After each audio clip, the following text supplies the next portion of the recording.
በስመ አብ ወወልድ ወመንፈስ ቅዱስ አሐዱ አምላክ አሜን። እንደምን ቆያችሁ? መዝሙረ ዳዊት በቤተክርስቲያናችን ውስጥ ካሉ ቤተክርስቲያን በምዕመናን መንፈሳዊ ሕይወትና በሥርዓት አምልኮ ከምትጠቀማቸው የብሉይ ኪዳን መጻሕፍት መካከል አንደኛውና ዋነኛው ነው። ይህ መዝሙር እጅግ በጣም ጥልቅ የሆነ ስነ ጽሑፋዊ ውበት ያለው ለክርስቶስ ምዕመናን ጸሎታቸውን የሚያደርሱበት ክርስቶስ አምላካቸውን የሚያነጋግሩበት እንደውም ነፍስ ክርስቶስ አምላኳን ክርስቶስ ሙሽራዋን የምታነጋግርበት የፍቅር ደብዳቤ ነው ብለን መግለጽ የምንችለው እጅግ በጣም ውብ የሆነ ዝማሬ፣ ጸሎት፣ ምስጋና በመዝሙረ ዳዊት ውስጥ 5 አበይት ሐሳቦች ተካተው እናገኛለን። የመጀመሪያው ተግሳጽ ነው። ከክፉ ነገር ሰዎች እንዲርቁ መልካም የሆነውን ደግሞ እንዲፈጽሙ ወፍኖቶሙሰ ለኃጥአን ትጠፍ፣ የኃጥአን መንገድ ግን የክፎች መንገድ ግን ትጠፋለች እያለ ክፉን ማድረግ መጨረሻው መጥፋት እንደሆነ፣ ክፉ መንገድ መጨረሻው ጥፋት እንደሆነ፣ የማያዛልቅ እንደሆነ የሚመክሩ የሚገስጹ ትምህርቶችን በዝማሬ ውስጥ እናገኛለን። እነዚህን ከተግሳጽ ክፍል እንመድባቸዋለን። ሁለተኛው አብይ ርዕስ በመዝሙረ ዳዊት ተዳስሶ የምናገኘው ምዕዳን ወይም ምክር ነው። በዚህ ላይ የምናገኘው ከክፉ መንገድ መራቅን በመልካሞች መንገድ እንድንሄድ ወይም ደግሞ መዝሙረ ዳዊትን የሚያነቡ ሰዎች ሁሉ መልካምን መስራት እንዲያዘወትሩ ከክፉ መንገድ እንዲርቁ የሚመክሩ ዝማሬዎችን በውስጥ እናገኛለን። ኢትቅና ላዕለ እኩያን ወይ ኢትቅና ላዕለ ገበርተ ዓመፃ፣ ክፉን በሚያደርጉ አትቅና፣ ያመፅን ሥራ በሚሰሩ አትቅና የሚሉ ብዙ ዝማሬዎች እንመለከታለን። ሶስተኛው አብይ ክፍል ጸሎት ነው። ዳዊት ጸሎትነቱ እጅግ በጣም የተመሰገነ በጸሎትነቱ ኃይል ያለው ጸሎት ነው። አባቶቻችን ዳዊትን ጸልየው እጅግ በጣም ብዙ ነገርን አድርገዋል፣ ብዙ ተአምራትን ፈጽመዋል። የዳዊት ጸሎትነት እጅግ በጣም ኃያል። ቅዱስ አትናቴዎስ የቤተክርስቲያናችን ታላቅ አባት ምን ብሎ ይናገራል? ዳዊትን ጸልዮ ኃጥእም ሆነ አድቅ ራሱን አለማግኘት የሚችል ሰው የለም ብሎ ይናገራል። ኃጥእም ሆነ ጻድቅ ራሱን በዳዊት ውስጥ መመልከት ይችላል። እንደው አትናቴዎስ ምን ብሎ ይናገራል? ዳዊትን የሚጸልይ ሰው ራሱ ነፍሱ ያችን ዳዊት የሚደርሳትን የሚጸልያትን ዳዊት የደረሳት እስኪመስል ድረስ የነፍስን ስሜት የልቡናችንን የልባችንን ስሜት የሚገልጽ ነው ብሎ ይናገራል። እና እንደ ዳዊት ያለ ጸሎት የለም። የነፍስን ጭንቀት የልብን ጭንቀት ለእግዚአብሔር መግለጽ የሚችል ኃይል ያለው እጅግ በጣም ውብና ድንቅ ቃላት በውስጡ የያዘ ጸሎት ነው። እንደውም የዳዊትን ጸሎት ኃያልነት የሚነግረን ታሪክን በቤተክርስቲያን ታሪክ ውስጥ መመልከት እንችላለን። በቤተክርስቲያን ታሪክ ሰማዕታት ለጣዖታት እንዲሰግዱ ክርስቲያን ሰማዕታት ለጣዖታት እንዲሰግዱ በሚወሰዱ ጊዜ ከመዝሙረ ዳዊት እየዘመሩ የአሕዛብን ጣዖታት ያፈርሱ ነበር። የአሕዛብ ጣዖታት ከወርቅና ከብር የተሰሩ የሰው እጅ ስራዎች ናቸው፣ እኛ ግን በእግዚአብሔር እናምናለን እያሉ የጣዖታትን ኃይል እያሳጡ ጣዖታትን እያፈራረሱ የእግዚአብሔርን ክብር እየገለጡ ያልፉ ነበር በሰይፍና በእሳት ፊት።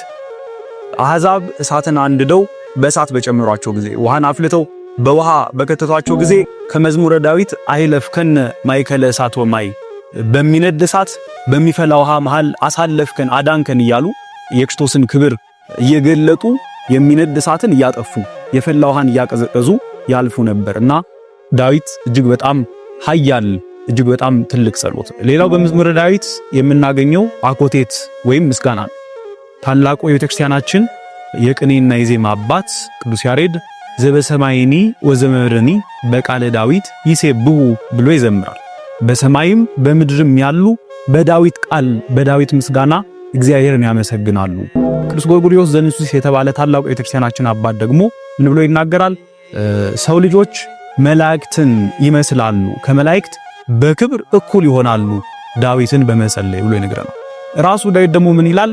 የመላእክት እንጀራ የመላእክት ህብስት ለሰው ልጆች ተሰጠ ብሎ ይነግረናል። ይህ የመላእክት ህብስት እንጀራ የተባለው ምስጋናቸው ነውና በዳዊት ቃል ማመስገን ማለት የከበረ ምስጋናን ከፍ ያለ ምስጋናን መላእክት እግዚአብሔርን የሚያመሰግኑበትን ምስጋናን ተጠቅሞ እግዚአብሔር አምላካችንን የሚወደውን ምስጋና ለእርሱ በእውነት የተገባ ምስጋናን ማመስገን ነው። እንደሚታወቀው ቤተክርስቲያናችን መዝሙረ ዳዊትን በስፋት ለአገልግሎታት ትጠቀማለች። ምስጢራተ ቤተክርስቲያንን ስትፈጽም ትጠቀማለች። ከምስጢራት ሁሉ በሚልቀው በታላቁ ሥርዓተ አምልኮ በሥርዓተ ቅዳሴም ዳዊትን ትጠቀማለች። በአብነት ትምህርቷን ቤተክርስቲያናችን የአብነት መምህራኖቻችን እንደሚያስተምሩን አስቀድማችሁ ልጆቻችሁን የዳዊትን መጻሕፍት አስተምሩ ብለው ሊቃውንት አውርሰውናል፣ ሕግን ሰርተውልናል።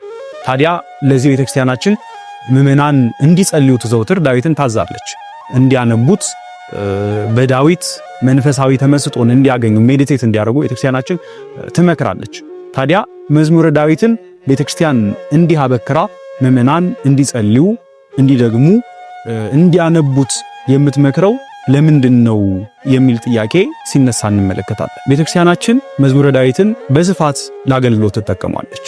ምስጢራትን ከመፈጸም ጀምሮ ሥርዓተ አምልኮዋን እስከ ማከናወን ድረስ መዝሙረ ዳዊትን ትጠቀማለች።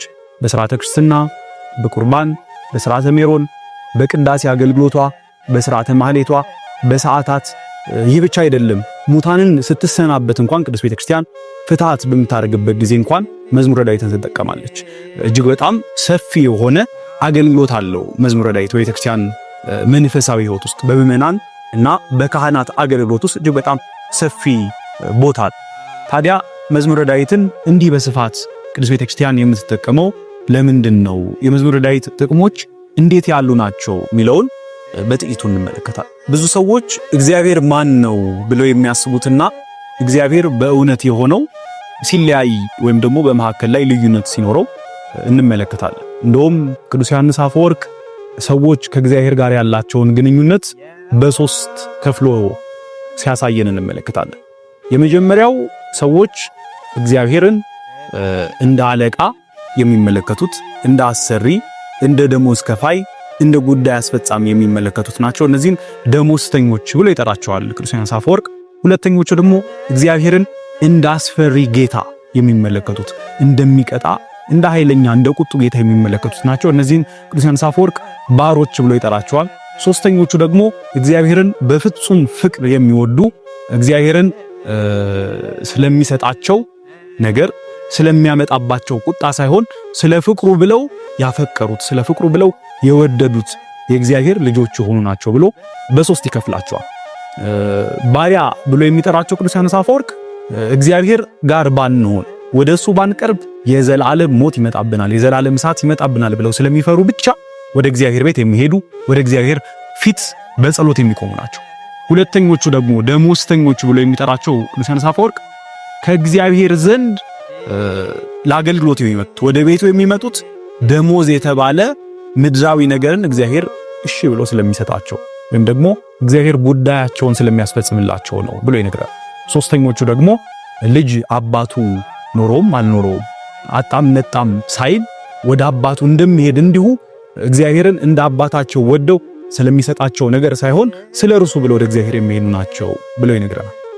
እነዚህ ሶስት ነገሮች የሚመነጩት እግዚአብሔር ጋር ካለን ኮንሰፕሽን ወይም ደግሞ እግዚአብሔር በሕይወታችን ማን ነው የሚለውን አጥርቶ ካለማወቅ የተነሳ ነው።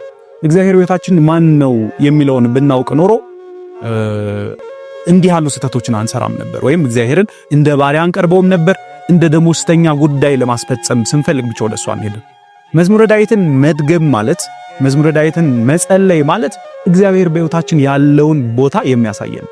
ዳዊት ስለ እግዚአብሔር በመዝሙረ ዳዊት ሲያወራ አንተ መጠለያዬ ነህ፣ አንተ መሸሸጊያዬ ነህ፣ አንተ ቸር እረኛዬ ነህ እያለ ይናገራል። እና እግዚአብሔርን በእውነት እንደሆነው እንድንረዳው እግዚአብሔርን በገለጠው በመጽሐፍት እግዚአብሔርን ልንረዳው የምንችለው በመጽሐፍት በገለጠው ልክ ነውና መዝሙረ ዳዊትን መድገም ማለት እግዚአብሔርን ራሱን በገለጠው መልኩ መረዳት ነውና መዝሙረ ዳዊትን የመጸለይ አንደኛውና ዋነኛው ጥቅም እግዚአብሔርን እንደሆነው እንድንረዳ፣ እንደ ባሪያ እንዳንቀርበው፣ እንደ ሰማያዊ ጉዳይ አስፈጻሚ ወደሱ እንዳንሄድ፣ እንደ ልጅ ወደ እግዚአብሔር እንድንቀርብ፣ ወደ ቸር እረኛችንን እንድናዘወትር ይህ ጸሎት አስተሳሰባችንን ይቀይረዋል፣ ያሻሽለዋል፣ የእግዚአብሔር ልጅነትን ያስተምረናል። የሰው ልጅ በሕይወቱ ሊመልሳቸው ከሚገቡ እጅግ በጣም አስፈላጊ ጥያቄዎች መካከል አንዱና ዋነኛው እኔ ማን ነኝ የሚለው ጥያቄ ነው።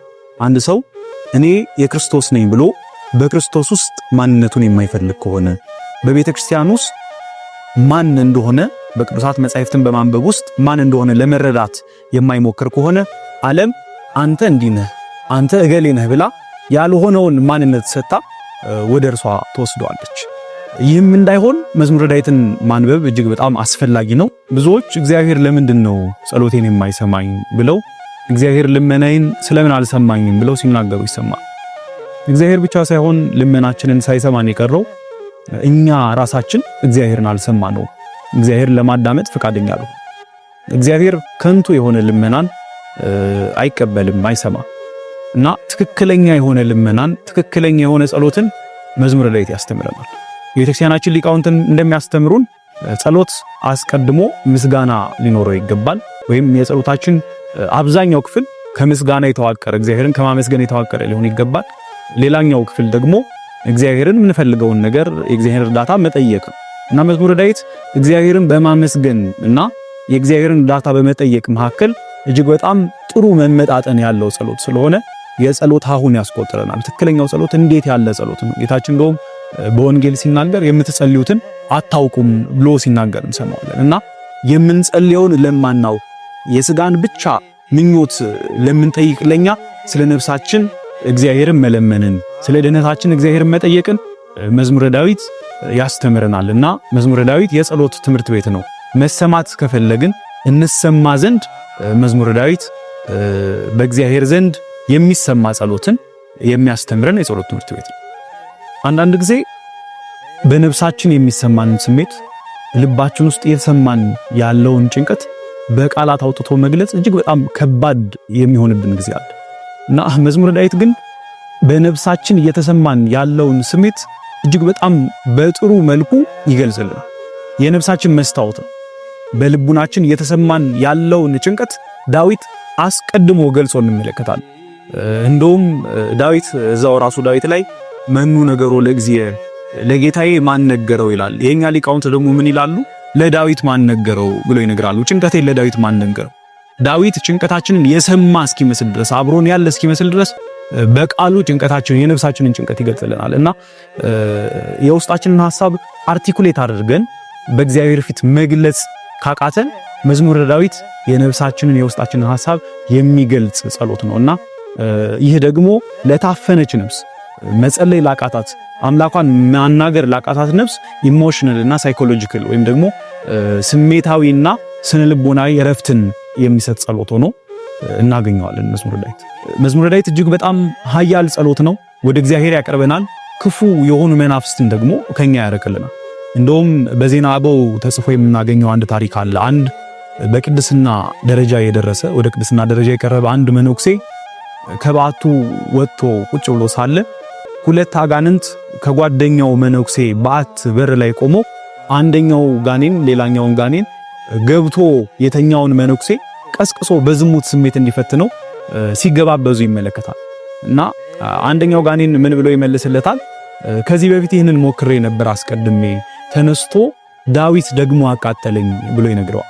እና መዝሙረ ዳዊት ወደኛ የሚመጣ ክፉ የሆነ የዝሙት ሐሳብን፣ ክፉ የሆነ የክፋት ሐሳብን፣ የቅናት ሐሳብን፣ የትዕቢት ሐሳብን የሚያርቅ የሚበትን ነው እና መዝሙረ ዳዊት ኃያል ጸሎትነት ያለው ክፉ መናፍስት ወደኛ እንዳይቀርቡ የእግዚአብሔር መንፈስን ግን ወደኛ የሚያቀርብ ትልቅ ጸሎትነት ያለው ኃያል የሆነ ጸሎት ነው። ሌላው ነጥብ በቤተክርስቲያናችን መዝሙረ ዳዊት እንዴት ይጸለያል፣ እንዴት ይደረሳል የሚለው የቤተክርስቲያናችን አባት ቅዱስ ያሬድ የዳዊትን መዝሙር ለሰባቱ ዕለታት እንዲሆን ከፍሎ አስቀምጦልናል። በሰኞ ዕለት ቤተክርስቲያናችን እንደምታዘን ከመዝሙር 1 ጀምሮ እስከ መዝሙር 30 ያሉትን እንድንጸልይ ታስተምረናለች። በዕለተ ማክሰኞ ደግሞ ከመዝሙር 31 እስከ መዝሙር 60 ያለውን እንድንጸልይ ይነገረናል። በረቡዕ ከመዝሙር 61 እስከ 80፣ በዕለተ ሐሙስ ደግሞ ከመዝሙር 81 እስከ መዝሙር 111 ያለውን እንድንጸልይ ቤተክርስቲያን ታስተምረናለች። በዕለተ ዓርብ ከመዝሙር 111 ጀምሮ እስከ መዝሙር 130 ያሉትን ዝማሬዎች እንድንጸልይ ቤተክርስቲያን ታስተምረናለች። በዕለተ ቀዳሚት ሰንበት ወይም በዕለተ ቅዳሜ ደግሞ ከመዝሙር 130 እስከ መዝሙር 150 ያሉትን ዝማሬዎች እንድንጸልይ እንድንዘምር ቤተክርስቲያን ታስተምረናለች። በዕለተ እሑድ ደግሞ ከጸሎተ ነቢያት እንዲሁም ከመኃልየ መኃልይ ዘሰሎሞን አውጣታ ቤተክርስቲያናችን እንድንጸልይ እንድንደግም ታስተምረናለች። ይህን ማድረግ ካልቻለን ቤተክርስቲያናችን ሌላ አማራጭ አስቀምጣልናለች። 150ውን መዝሙር በ15 ንጉሶች ከፋፍላቸዋለች። አንድ ንጉስ ማለት ከአንድ መዝሙር እስከ 10ኛው መዝሙር ድረስ ያለው። ለምሳሌ ከመዝሙር 1 እስከ መዝሙር 10 ያሉት ዝማሬዎች ወይም ያሉት ጸሎታት ንጉስ ተብሎ ይጠራሉ። በልዩ ስማቸው ደግሞ ፍካሬ ተብሎ ይጠራሉ። እና ቤተክርስቲያናችን የዕለቱን ዳዊት ወይም 30ውን ዝማሬ ማድረስ ባንችል 10ን ወይም አንድ ንጉስ እንድንጸልይ ትመክረናለች፣ ታስተምረናለች። እና አንድ ንጉስ እንኳን ማድረስ ቢያቀተን ወይም 10 መዝሙረ ዳዊት ማድረስ ቢያቀተን አንድ መዝሙረ ዳዊት አንድ ምዕራፍ እንድንጸልይ ቤተክርስቲያናችን ታስተምራለች። ያንን ጸልየን ከዛ ላይ እየጨመርን እየበረታን እንሄድ ማለት ነው።